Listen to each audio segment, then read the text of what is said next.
Živijo vlog. Danes bomo malo potovali. Najprej letim v München, pa iz Münchna v Francijo, na jug Francije, v Nico. Pogledajte en avto. En avto, ki bo po vsej verjetnosti avto leta. Naslednje leto, ne letos. Tako da bote z mano, uživite ful bojnega hedonizma, ki ni tipično avtomobilsko predstavitev. Tako da pojmo zdaj najprej na mojo čarobno špico, pa akcija. Are you listening?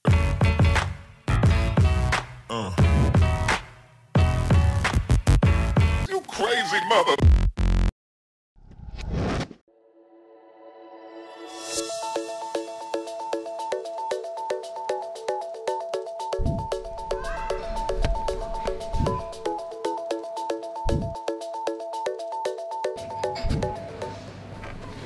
Mogoče bi lahko na hitro pojasnil ene par zadev, da ne bo špekulacij. Vsi, ki spremljate moje vloge, dobro veste, da sem fanboy, Forda, kot blagovne znamke. Najbolj ste gledali tale Mustangov vlog, ki se tukaj na desni pojavil. Evo ga, ta vlog. Ampak ne veste pa ene druge stvari. Ford našo družino že zadnjih 20 let tako pa drugače prepriča s svojimi izdelki. Kaj to pomeni? Da sem imel že v življenju marsikaj. Imel sem BMW serije 5, imel sem Fiat Brachetto, imel sem v končni fazi Mini Clubmana, ampak na koncu, ko dar reakcijo, se vedno znova vrnem Fordu. Imel sem praktično skoraj vse Fordove modele, te sodobnejše.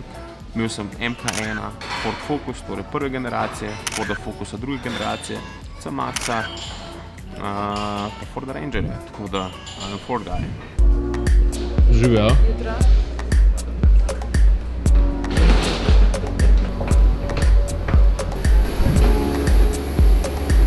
Dobro jutro. Se je vrlo. Evo mene v Münchnu, tako da first flight dan, pa še eden, pa smo pa že tam.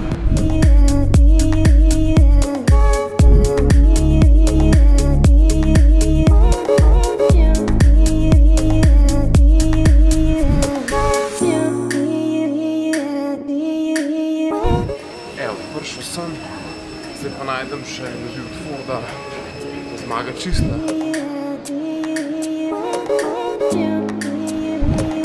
No, evo, naša Fordova ljudi. V Nici je super trooper, diši po poletju, sončni kremi in pa vsemu, kar temu spada. Zdaj nas bo pa v bistvu z letališča peljali do nekaj, kjer so avtomobili. And other than that, have a great drive. And some of you still need cars.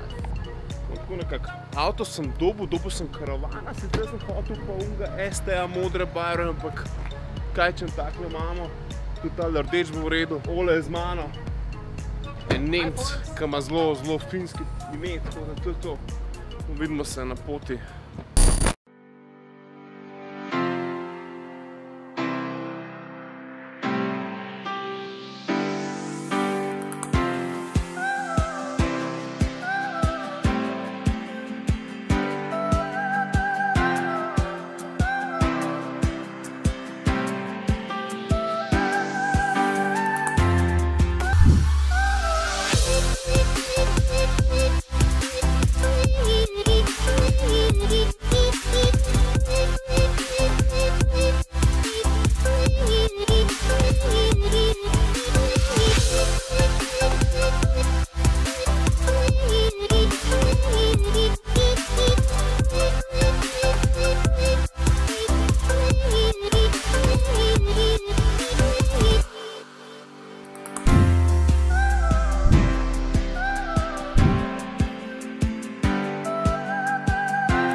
Zdaj tako, zdaj smo na prvem coffee stopu, zadeva je pa ful hektična. Avion je imel zamudo, mi smo imeli zamudo in zdaj smo nekje, kjer je ful lepo in jaz se bom temu prepustil.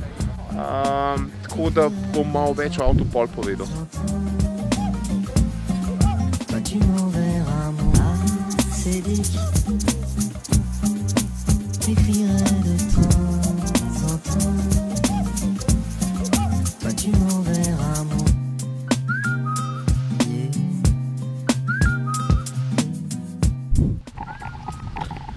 Zdaj, malo težko je razložiti, kako lušten je tukaj.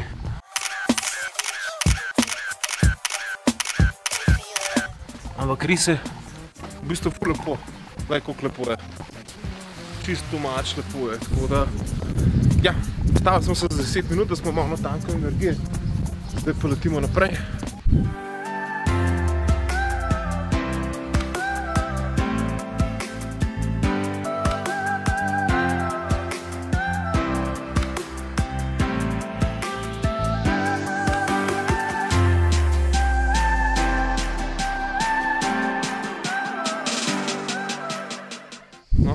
Moj avto so pospravili tam, ne? Jutri bom pa kaj več o njemu povedal, ker danes je bilo čisto premalo cajta. Hi. How are you? Good evening. I'm great. Yes, I'm sir. tired.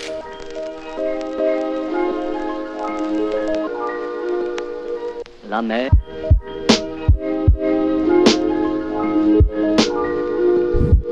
La mer.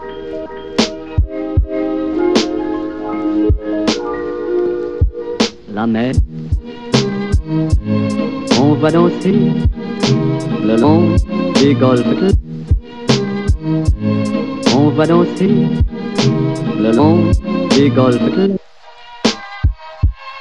On va danser le long des golfes. On va danser le long des golfes. Evo, našel sem nekaj vsega, ki povzamem odprl tako bufet za zajtrk in čakam na avto. Hello. I arranged the car yesterday. Yeah. V bistvu s stricem ugotavljava, kjer avto sem imel včeraj, ker tega ni zapisanega, tako da bom vzel kar enega.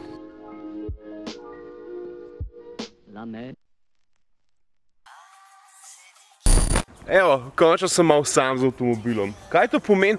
To pomeni, da bom najprej, čisto na začetku se spravil, povedati malo o dizajnu. No, in meni avto, ki sem ga prvič videl na fotografijah, sploh ni bil všeč. Deloma zato, ker so bile fotografije slabe, oziroma, ja, so nekako zakrili vse njegove linije, ki jih vidiš šele, ko ga vidiš v živo. Z avtomobili je ponovadi tako, da je tako kot pri ljudeh, ne. Eni so ful fotogenični, drugi pa bolj malo. Res, krivica, bolj krivica, jaz bi odpustil fotografa, ker je avto lep, organski, njegov dizajn je v bistvu zelo dinamičen in vsega tega se na tistih fotografijah sploh ni videl. Ker v živo se res vidijo te mišičaste linije. Ta avto je namreč dobil ene precej enih takih ključnih gubic, ki ga delajo izjemno dinamičnega. In te gubice in detalji so praktično po celem avtomobilu. Tukajle na haubi vidiš recimo ima eno dodatno športno gubo. Recimo prav podobno ima tudi Ford Mustang. Tako da avto je generalno gledano zelo zanimiv. Ja, v stiku z momentom. No, ne sam jaz, ampak mislim, da nas je kar veliko tistih, ki bi izbrali ST-Line. Namreč tale športnost se mu ful poda. Je pa res, da tale ST-Line bo tudi zelo blizu RS-u, kar pomeni, da ga dobro fejka. No, če bi pa mogel izpostaviti še en detalj, ki je bil meni ful všeč, so pa sprednje luči oziroma njihov dneven podpis. A jaz zdaj tukaj tega nimam, ampak bom dal en B-roll čez, en tak hakelček imajo, oziroma nekaj podobnega, kot smo videli pri Volvotu. Volvo ima kladivo, Fordi bo imeti pa hakelček. Mogoče čisto vmes še dva fun facta v Fordu. En fun fact v Fordu je to, da je najbolj prodajen avto v svojemu segmentu. Torej v segmentu, kjer je v bistvu golf kralj. No, ta drug fun fact je pa to, da je ta avto v bistvu narejen v Nemčiji in je tako nemški kot Volkswagen Golf. Če bi bil zdaj v marketu za takšen avto, kot je tukaj v zadnji, pa bi mogel zbirati med Golfom pa med Focusom, kjer ga bi zbral? Daj spodaj v komentarjih. No, in ker smo že glih pred debati Golf versus Focus, pa kdo je kralj Golfovega razreda Focus, ali bo to zdaj Focusov razred ali Golfov razred, leta 1999 je bil ta avto evropski avto leta. In jaz imam malo na sumu, da zna biti tudi leta 2019. Sicer je pa Ford Focus ostal relativno podoben.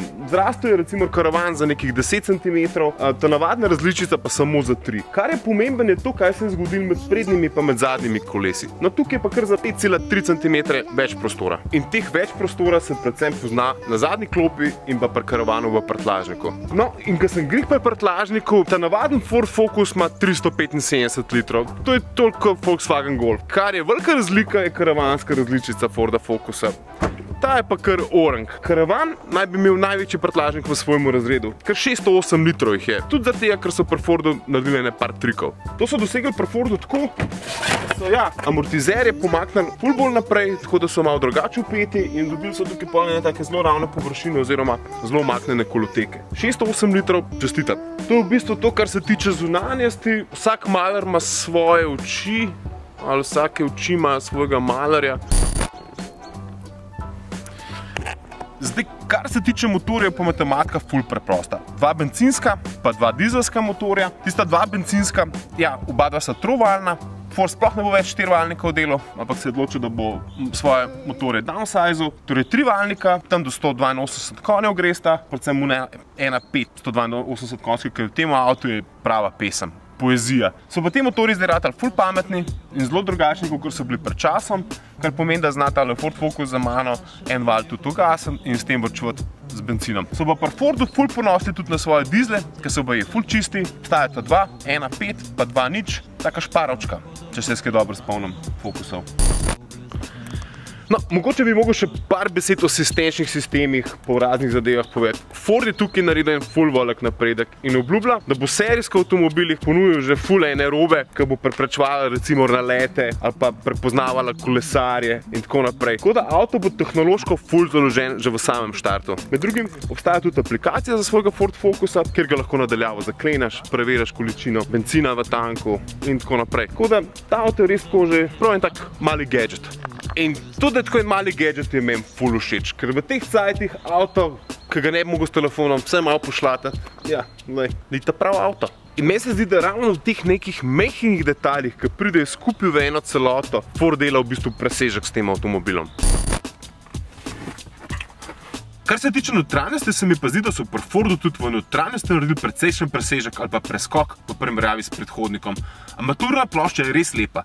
Še bolj pomemben, kakor da je lepa, je pa to, da je izčiščena, kar pomeni, da so gumbi na pravem mestu in jih je prava količina. Pri Fordu pravijo, da jih je kar 50% manj in to mi je ful všeč. Drugače so materiali visoko kakovostni, edino kar mogoče malo moti je to, da je kabina precej temna.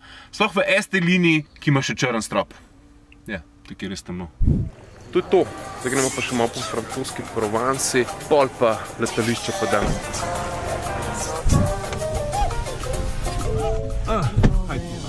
Let's drive.